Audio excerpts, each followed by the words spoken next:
Pues bueno, Budapest. Hace un frío, pero un frío abruptamente terrible. Y bueno, el blog de Viena. Yo creo que voy a ver de qué manera puedo unir el de Viena y el de Hungría.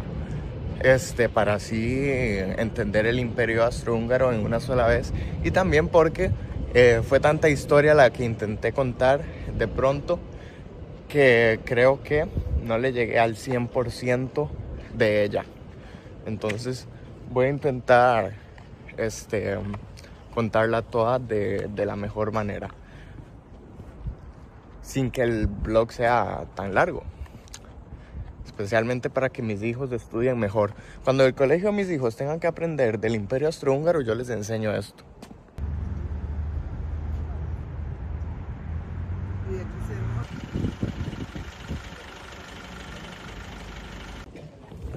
Pues bueno, aquí empieza ya oficialmente un día después Hungría. Ayer fue como para conocer nada más un pequeño recorrido. Sin embargo, vea dónde estamos. Ese es el bastión de los pescadores. Y es básicamente un mirador. Y arriba se encuentra la Catedral de San Martín. Este país yo creo que es bastante especial. Hungría está rodeado por países con un idioma que proviene principalmente o del eslavo o del latín o sus derivados. Ustedes saben que las familias de los idiomas tienen diferentes derivados, pero el húngaro no, y por eso es que es un idioma tan extraño. Es un idioma raro, pero es sumamente raro. Y eso se debe principalmente a que la población de Hungría fue una población que migró desde desde Asia Central, de lo que sería hoy Kirguistán, Kazajistán, todo eso, ¿verdad? Y entonces esa población que se llamaban los magiares terminaron aquí con un idioma completamente diferente de el que conocemos. Y después de eso entonces llegaron los cristianos a cristianizar esta zona. Concretamente el primer rey que tuvo Hungría, que fue Esteban I. Tan importante fue San Esteban que bautizaron esta catedral a su nombre.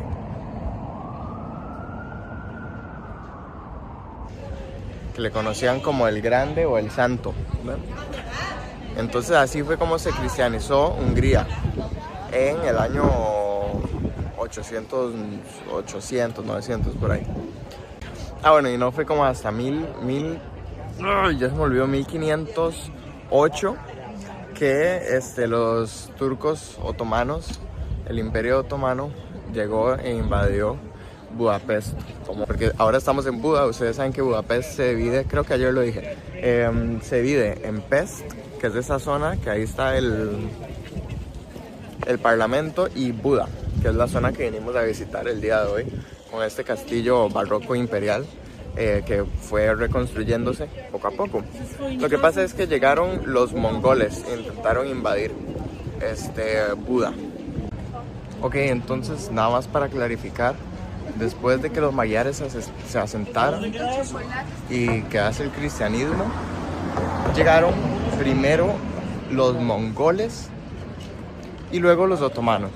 Fue con los mongoles que se dieron cuenta que ocupaban darle construir una fortificación, castillo que fuimos a visitar, para proteger a la figura o a la autoridad de poder en Hungría, ¿cierto? Y luego llegaron los otomanos y un poco demostraron que esa idea o ese esfuerzo que habían hecho no sirvió para mucho. Ok, y luego vino, en el tiempo de Solimán II fue que llegaron los otomanos y tomaron Buda. En ese momento Pest no tenía ningún tipo de influencia. Luego fue Leopoldo I que lo liberó nuevamente para el imperio austrohúngaro, que así estuvieron viviendo la etapa del nacionalismo húngaro, que también fue muy fuerte, bastante tiempo, hasta que llegó la Segunda Guerra Mundial. Y ustedes saben que Hungría quedó en parte capturada por los alemanes. Entonces muchas bombas hubieron aquí hasta que llegó la URSS, que en ese momento era aliada de Estados Unidos, un poco a liberar Hungría. Pero a raíz de que fuera la Unión Soviética que liberó Hungría y no Estados Unidos, entonces quedó el comunismo aquí asentado como hasta la década de los 90, de los 80, que ya eso cambió, pero ya lo vamos a ver después. Probablemente si Estados Unidos hubiese recuperado Hungría, hubiese tenido menos presencia soviética.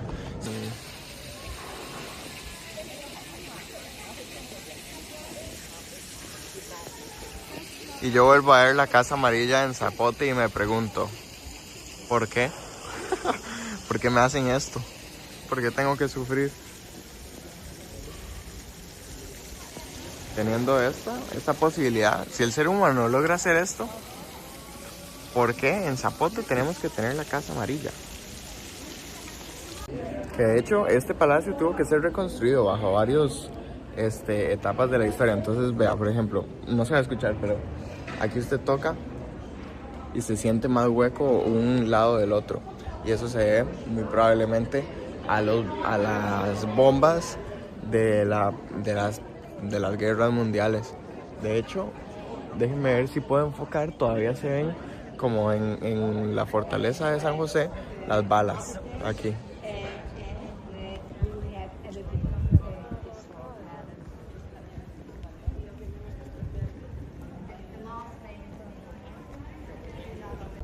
Este es un ejemplo muy claro. Antes era así la Segunda Guerra Mundial y así es como lo van a dejar. Bueno, y ahora nos venimos al mercado de Budapest. Me llama mucho la atención que está justamente a la par del río Danubio. El río Danubio es uno de los más caudalosos de toda Europa. Nace en Alemania y llega hasta Rumanía, atraviesa gran parte de Europa Central. Y Budapest armó su ciudad alrededor de este río. Bueno, que el mercado está aquí por una cuestión de comercio. Es probable que llegasen todas las cargas desde, qué sé yo, India o desde arriba, Alemania. Y pusieron estratégicamente el mercado cerca del río para nada más descargar aquí. Hey, Hungría me está gustando, solo vean. Pero eso no es lo que importa. Estaba muy lejos y venía a visitar un lugar muy especial para mí, que creo que van a cerrar. Entonces vi unos scooters y instalé la aplicación. Rapidísimo moverse en scooter. Jamás me había movido en scooter en alguna ciudad. Y me da mucha tristeza que en Costa Rica no hayan pegado ni las bicis, ni nada por el estilo. Porque una bici eléctrica que me lleve del centro de Tres Ríos a la casa sería lo mejor, la verdad. Pero bueno, es lo que hay. Yo creo que eso fue que las habían vandalizado mucho y no pegaron. Bueno, estoy intentando llegar al Colegio Calasanz en Hungría. Una congregación religiosa muy importante en mi vida. Que tiene colegios hasta en Japón. Entonces el hecho de que haya uno en Hungría y que yo no vaya me parecía un poco feo. Pero bueno, estamos intentando llegar. Y bueno, pues no era en esa ubicación. Entonces en lo que me muevo a la ubicación que supuestamente es la que es, hay demasiados pósters de elecciones. Así como en Costa Rica se ve, qué sé yo, Liberación o Partido Pueblo Soberano por toda la calle, aquí hay diferentes partidos también. Creo que son menos, me gustaría indagar un poquito más en eso. Hungría tiene un sistema político que es un presidencialismo parlamentario. Entonces está el primer ministro y está el presidente también. Y entiendo que lo que van a escoger es el primer ministro. El primer ministro actual de Hungría es Viktor Orbán. Es una figura bastante acude al pueblo. Una visión, un discurso bastante populista. Sin embargo, no ves la cara de él por ningún lado. En ningún lado se ve la cara de él, sino de Zelensky, burlándose de Zelensky. Algo así diciendo como no le demos la última oportunidad. Me llama mucho la atención. Y es el primer ministro actual. Quiere que lo reelijan, ¿verdad? Me llamaba mucho la atención porque ayer que estábamos cruzando el puente para llegar ¿a dónde era? Al otro lado, a Buda, pues habían banderas de Estados Unidos. Y indagando un poquito más, lo que dice es que J.D. Vance, el vicepresidente de Estados Unidos, estaba en Hungría justo cuando nosotros llegamos. Entonces me di una fracción de una conferencia de prensa que hicieron previo a negociaciones o lo que hubiese. Ahora me monté en estos. Increíble. Y J.D. Vance, el vicepresidente de Estados Unidos, dice: estamos seguros que Víctor Orbán va a ganar. Es que a mí eso me parece absurdo. ¿Por qué habría de Estados Unidos meterse en la política húngara? Me parece a mí terrible. Un país sumamente interesante. Es como diferente el hecho de que tengan un idioma tan diferente de todos los países que le rodean. Eso es lo primero. Luego es una ciudad, creo yo, hermosa. Es bastante bonito, extraña. Porque vea que uno está aquí en un espacio, pues diría normal, y me encuentro la luna, Artemis. No, es una ciudad sumamente habitable. Se ve muy agradable, tiene un sistema de transporte público muy eficiente, y creo que eso me agrada. Pero no es que creo, me encanta. Me gustaría que esto estuviera en Costa Rica. Y poco más. No sabía que todo el tema de la influencia soviética aquí en Budapest, bueno, en Hungría como tal, muy probablemente sea más en Hungría que en Budapest. O sea, en Hungría en general. Y vamos a ver si encuentro el Cala Sanz. Pues bueno, muy interesante. No pude entrar al Cala porque estaba cerrado, pero sí a una misa en esta iglesia en húngaro. Y no entendí absolutamente nada, pero fue una experiencia que creo que tenía que vivir. Muy interesante. Hacen todo exactamente igual, pero en húngaro. Entonces, si toda esa cantidad de dinero se reportara en Hacienda, yo creo que tendríamos mucho más dinero para hacer todo este tipo de desarrollo urbano. Y los Uber tendrían un poquito más de competencia, pero ¡hey! What's up? Making a vlog here. Hi. Él nos atendió en la tienda. Estaba diciendo que en Costa Rica los Uber no pagan impuestos y son carros independientes, no son taxis. Entonces eso a los taxistas normales les ha generado mucho... Ahora en Europa, taxa. impuestos por todo lado. Sí. Bueno, también a Hungría, que incumple muchas de las políticas de la Unión Europea. También, porque la Unión Europea ahora busca, ¿sabes? Cuando ayudas a cualquier otro, Sí. necesita tocar dinero que no fue preparado para algún otro. Y para no dimenticar que somos solo a 2 años después el COVID. Claro. En tiempo de COVID ya se perdió mucho dinero, ¿sí? Ahora, ¿cómo paga? El pequeño paga siempre, con Claro. las taxas. Claro. Sí, Ahí toca. Pues bueno, sí. es mi opinión. Muy sinceramente no entendí qué fue lo que dijo. Luego lo reviso y capaz y lo subtitulo o pongo alguna explicación de algo. Qué bruto es, te cruzó así sin más. Pero bueno, las cosas que pasan en esta ciudad entonces pequeña, porque yo iba caminando así por la nada y me lo topé. A lo que iba, que así se integran los taxistas dentro de del mercado laboral, porque ciertamente el tema del Uber les ha jodido un poquito la vida, y también porque los precios de los taxistas simplemente son altísimos para distancias más largas. En algunos momentos a mí me resulta más práctico, sin embargo, si tengo que ir lejos, un Uber y ya está. ¿Ve? Uber taxi. A ver, uy, Dios mío. Bueno, y lo que iba a decir, que Hungría incumple muchas de las directrices o de los, no sé, ¿cómo es que se dice? De las indicaciones de la Unión Europea, así que hay mucha tensión actualmente entre Budapest y Hungría. Vean, bueno, día 2 y ya se va acabando un poquito Hungría, ya mañana nos vamos. Y conforme se va acabando hay menos cosas que enseñar. Y aquí estamos detrás de una de las termas más grandes de Budapest, o debe ser la más grande. Intentamos entrar, pero el City Pass no sirvió.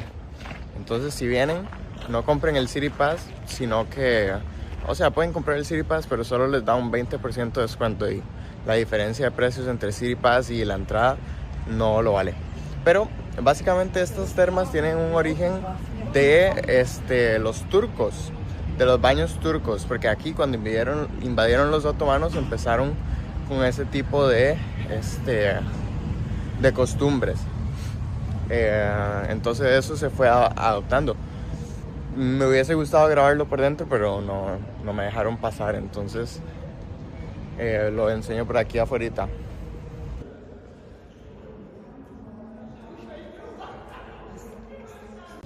Bueno, y ahora venimos a un castillo falso, no falso del todo, pero relativamente falso, porque se hizo en 1890 y resto, para conmemorar los no sé cuántos años que llegaron los magiares a la cuenca del Cárpaso. Entonces es como un memorial a toda la arquitectura húngara. Ahí hay románico, neogótico, no me acuerdo, pero es como la parte más medieval, y esto es barroco. Y entonces lo que hicieron fue poner museos por ahí. Agradable. Están filmando una película turca. Entonces usted ve ahí los directores de cine, como, no sé. Y allá también hay, de hecho, un Mercedes viejo allá al fondo, que es parte de la escena, de la escenería. ¿Cómo era que se llamaba? De las props, no me acuerdo. Y bueno, pues Hungría es un país mucho más pobre que Austria. De hecho, a lo que tengo entendido, es uno de los más pobres de toda la Unión Europea. Se dice que Viena es una de las ciudades que tiene mejor calidad de vida de todo el mundo. Y eso se debe principalmente porque las viviendas son muy baratas, porque hay un salario muy alto, y porque el transporte público está un poco pensado para la movilidad de las personas, y bueno, hay otro montón de factores que obviamente que influyen bastante.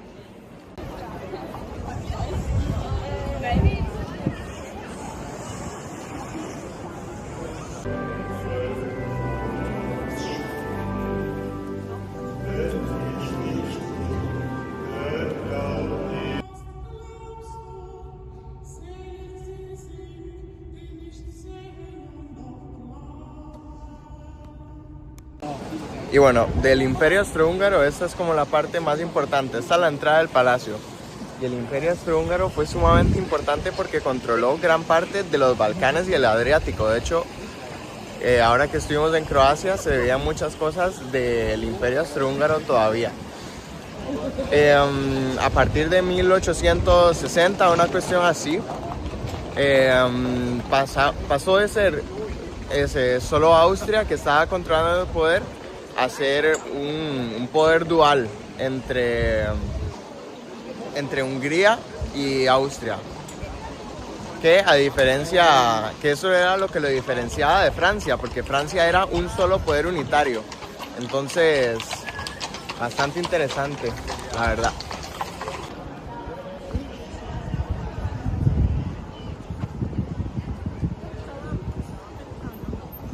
Bueno, quería hablar de transporte público y me llama mucho la atención que Budapest, siendo una ciudad un poco más pobre que Viena, tiene un transporte público mucho mejor que Viena. En Viena uno se mueve más que nada a pie porque el transporte público sí hay, pero es un toque ineficiente y como que muy caro. De hecho, Budapest tiene una de las redes más grandes de tranvía del mundo y uno de los metros más viejos, entonces está interesante. Y bueno, pues venimos saliendo del Museo de Sisi, una emperatriz ícono del imperio austrohúngaro, de los Habsburgo. Un imperio que tuvo que ceder un poco de poder, yo creo que lo dije en Hungría, pero ellos tuvieron que devolver cierto poder a Hungría y eso como que les complicó la jugada porque varios de los otros pueblos que eran pues los croatas y los eslovenos y todo ese conglomerado de pueblos, los rumanos, agarraron mucha relevancia, entonces también como que les costó un poco más manejar el poder, aunque no fue el causante principal de que su imperio cayera, sino las guerras mundiales, básicamente. Bueno, y estamos en esta parte que todavía es el palacio. Como dato curioso, gran parte de la influencia del imperio austrohúngaro llegó a México. Si ustedes van a visitar el castillo de Chapultepec, en el bosque de Chapultepec, que hemos estado por ahí, gracias a Dios, la historia detrás de ese castillo es que Maximiliano, que era cuñado de Sisi, la emperatriz del museo que acabamos de visitar, estuvo ahí porque Napoleón III le ofreció el poder, básicamente de México, porque tenía como una política expansionista, imperialista muy loca, que junto a la esposa de Maximiliano, el que estuvo en México, que era Charlota de Bélgica, que estos belgas están tocados de la cabeza. Pero bueno, aquí estamos, muy interesante, yo no quiero decir esto tan duro, cuando Hitler llegó en la Segunda Guerra Mundial aquí, Hitler era austriaco, dio un discurso aquí sumamente importante, porque toda esta plaza estaba llenísima. Imagínense que ese régimen tome un país como Austria y dé un discurso a demasiadas personas aquí. Es impresionante.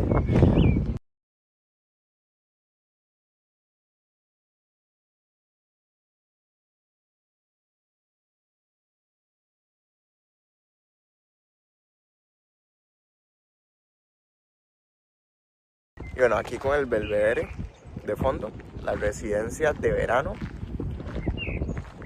Uno de los principales problemas que tuvieron fue mantener el control de sus territorios, porque los rumanos y otros pueblos iban ganando poder y el imperio ruso iba también intentando agarrar fracciones o intentar pescar partes de el imperio austrohúngaro. Entonces no era una posición difícil, no era una posición fácil.